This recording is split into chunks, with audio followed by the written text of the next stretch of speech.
Hello QE drummers. Like I always say to you, I'm not a very good drummer. You're far better than me, so what I'm going to demonstrate, hopefully you'll be able to play much better and much smoother than me. Okay, I don't have much in the way drums at home here, but I do have a fairly authentic 1930s Premier marching drum that was given to me by an old jazz drummer, and it's got that authentic, slightly boomy sound, quite resonant.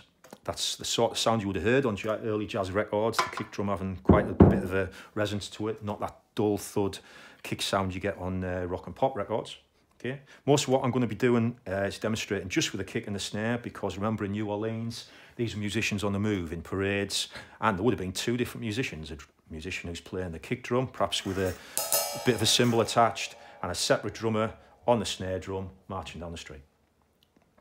So, New Orleans, let's say the turn of the century, just leading into the 1920s perhaps, and you've got that cultural melting pot. You've got the rhythms of Africa coming from the descendants of former slaves, and you would hear those rhythms in Congo Square, particularly a social sort of meeting place for black people in the community of New Orleans, where they would be kind of making do with what they could find as drums. So lots of kind of domestic objects and stuff, probably lots of wood-based kind of sounds, and lots of kind of very percussive sounds that aren't necessarily in strict kind of 4 measures. Things where there's kind of triple time mixed with 4 time, the clave rhythm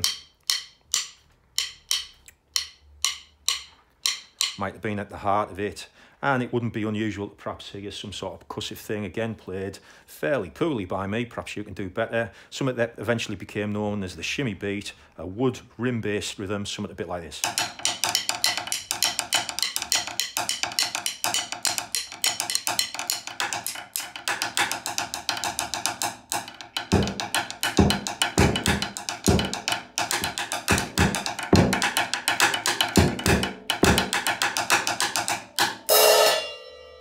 At the same time, you've got the bands, particularly the Navy bands, because New Orleans was a seaport, strategically important, so the French had their Navy there for a while, and the Americans did. And you'd have slightly more conventional European rhythms, such as a straightforward kind of almost a marching rhythm.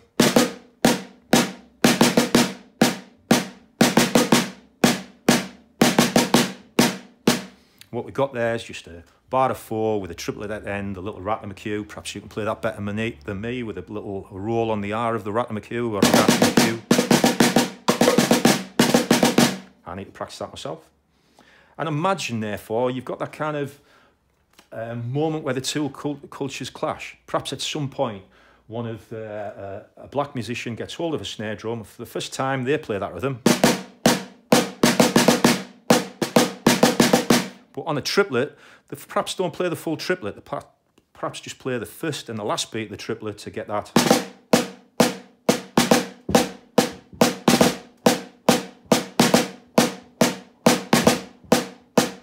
Before you know it, you've got that kind of swing feel, that a 1, 2, 3, 4. 1, 2, 3, 4. But early New Orleans jazz drumming still has some of the same kind of parade principles in it. So listen to this style.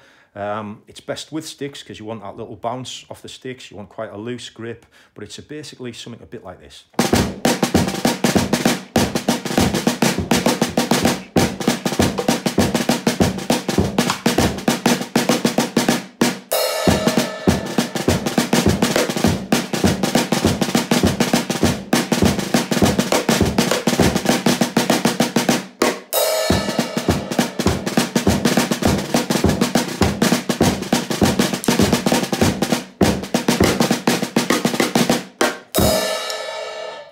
Notice there I'm trying to get a bit of a press roll in there. Again, my technique's not very good. You're getting those little kind of bounces off the snare. And I tend to think of it as being, in my head, I'm saying the line from the Little Richard song, wop bop loo bop, wop bamboo from Tutti Frutti, or wop bam loo bop, wop bam loo bop, wop bop loo bop, wop bop loo bop, wop bop loo bop, wop bop loo bop. My right hand's pretty much playing on the beat.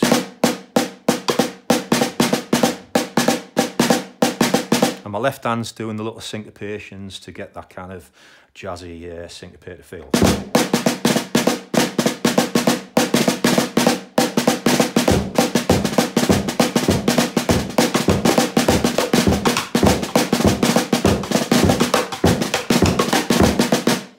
notice I'm trying to hit occasionally the rim of the drum to get that extra texture in there as well. And every once in a while, perhaps every 4 bars, every 8 bars, at the end of a little musical section, you'd get that actual fill, perhaps with a kick drum dropping out. In early New Orleans jazz, any snare cymbal accents fall on the 4, not on the 1. Not at the start of the bar. It always tends to be 1, 2, 3, 4, 1, 2, 3, 4. And it tends to be muted straight away like that. It was considered impolite to put a big kind of crash cymbal accent over the 1 beat, because that's where some people are often doing. Perhaps the trumpet player's about to do a great riff on that beat, so we put the splash or the crash just before. Try to grab the cymbal to get that little mute as well. So there's your basic kind of New Orleans traditional style drum beat that's very parade-like.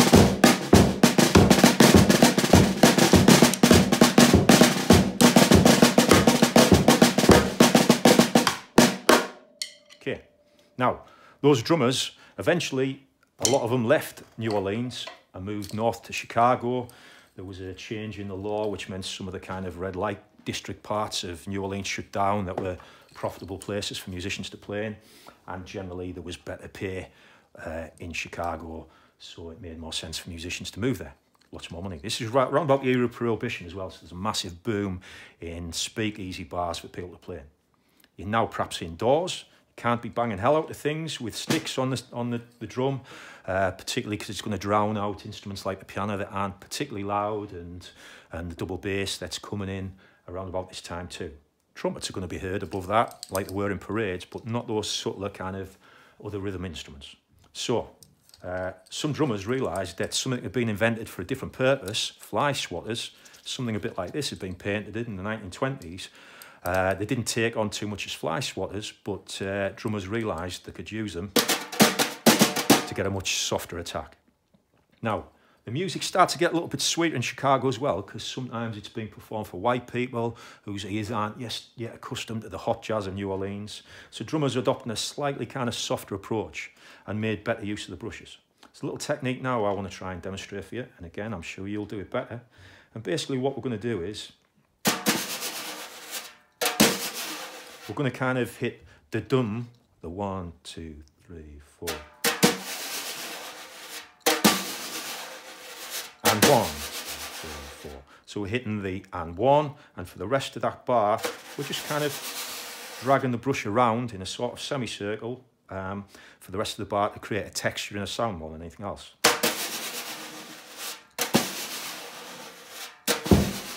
And we're going to maybe put a very gentle kind of kick on there, but I prefer with this style to have a very soft, it's called feather in the bass, and just almost kind of like a little pulse beneath it. Our left hand's going to do something that's fairly conventional to you if you come from the rock point of view, in that we're going to put a very gentle backbeat on the 2.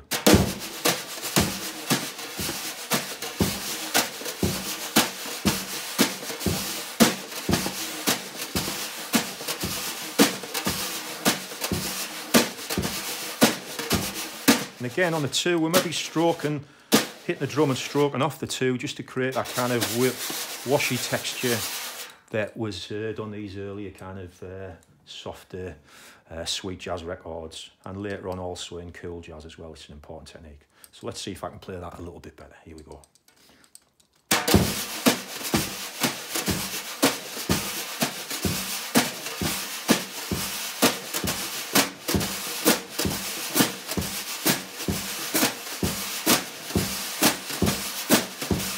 Same time there, I'm starting to put the high in a little bit.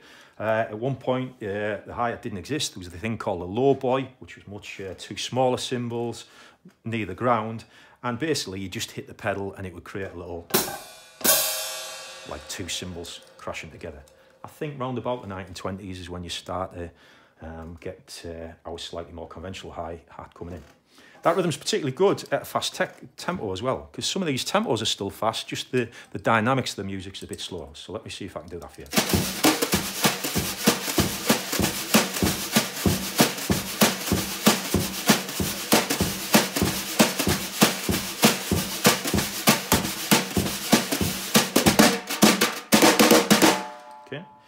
What you can do also towards the end of the song, just to give it a bit more of a kind of a lift, you might go into double time on the kick drum.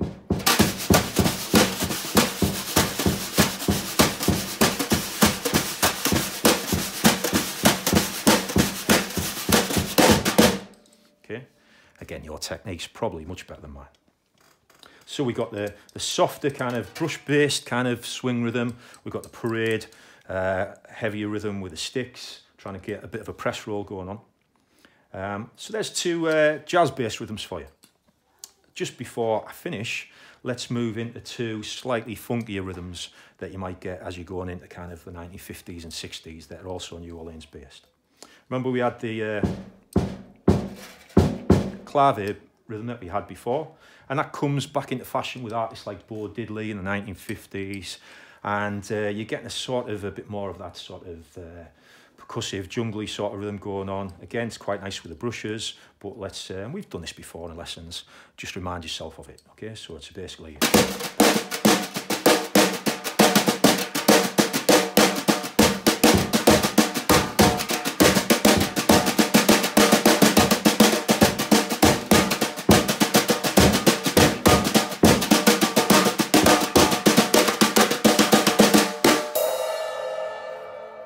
So with that rhythm there, what I was doing was I was only hitting the 1 and the 4 and then the 2 and the 3 of the next bar.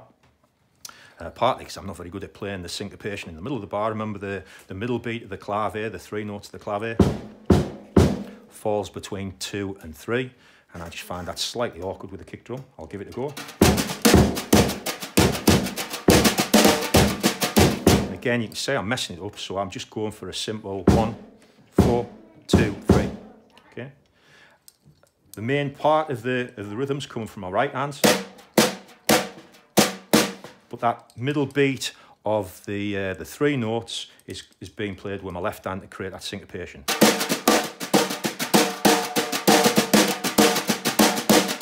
Notice I'm playing something that sounds a bit like 16ths. But then I'm just emphasising with a bit more of an attack the beats that I want from it.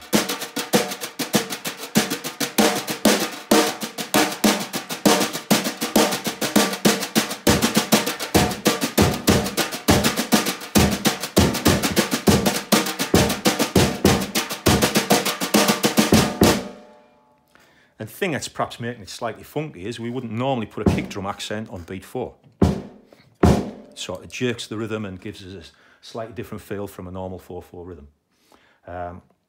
Final rhythm I want you to try and practice yourself at home is another kind of New Orleans funk-based thing. Let me play first and then see if you can spot what I'm doing. Let's see if I can play it right. Here we go.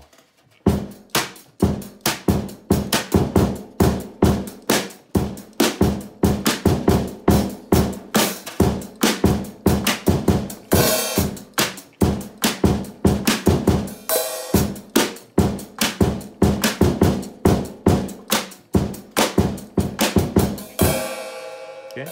And it's basically 2 bars of 4, but on the second 4, instead of hitting a snare beat, instinctively we want to do that, I'm putting an extra kick drum beat, or occasionally ghosting it and just hitting a little cymbal accent as if we're dropping the beat and we made a mistake. I'll try again.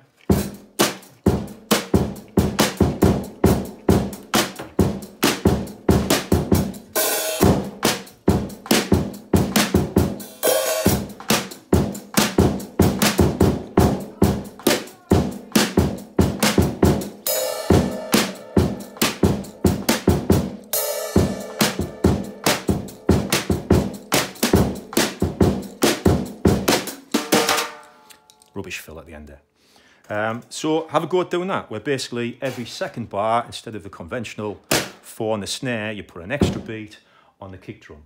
If you have a listen to a song like Working in a Coal Mine by Lee Dorsey and several other records that were made in the early 60s in New Orleans, Alan Toussaint, I think, was the producer, you might hear that rhythm. One more time, just to see if I can do it.